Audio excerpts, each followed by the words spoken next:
De retour à Chiragne devant le sentier des bûcherons. Ce sera à partir de ce soir 21h30 avec Jean-Michel. Pourquoi il y a 15 enfants de Chiragne derrière nous?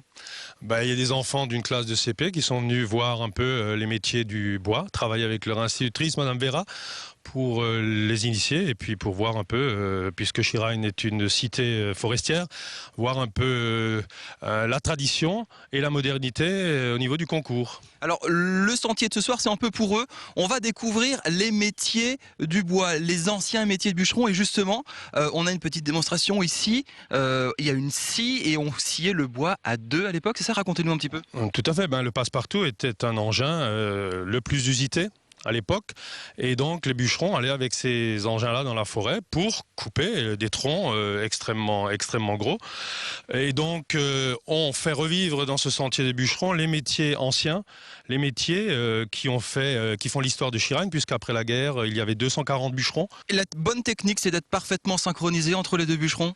Tout à fait, donc Armand et Paul ont l'habitude, surtout Armand qui a travaillé avec cet engin quand il était jeune garde forestier, et donc il faut être synchronisé à deux. Il y en a un il ne faut pas pousser trop fort, il ne faut pas tirer trop fort, il faut être synchrone. Alors on va voir ça tout de suite, petite démonstration.